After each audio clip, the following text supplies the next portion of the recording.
We are here today because the County of San Diego will soon make naloxone, an overdose reversal medication widely available at multiple community-based locations and clinics throughout our region.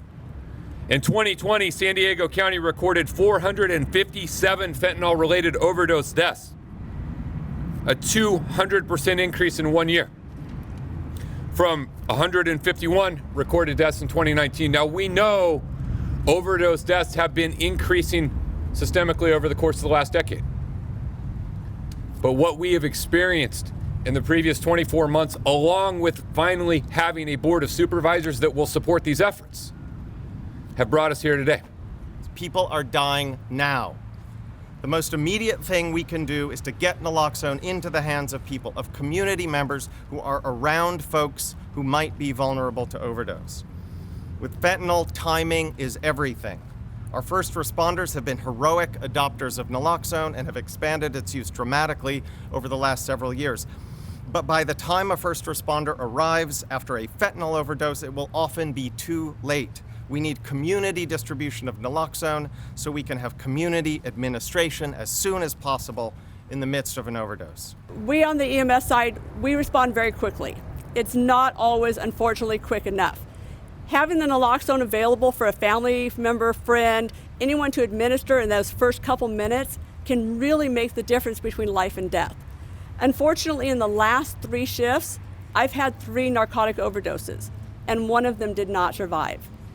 Had the ordinance been signed and this was readily available, it might have made a difference in that person surviving. It's very simple to administer.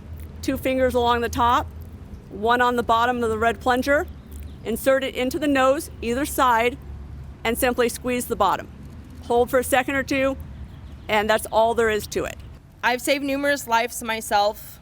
I was actually walking to catch a trolley, and I was coming up on this young lady. She was just, the way that she was sitting just kind of made me uneasy. And as I took a closer look, I noticed that her lips were blue. I immediately got out my my Narcan, and then her eyes started, and she came back. Today, as the county public health officer, I will sign a Naloxone Standing Order, which provides specific instructions to administer a medication to a person in clearly defined circumstances, and in this case, an opioid overdose using naloxone.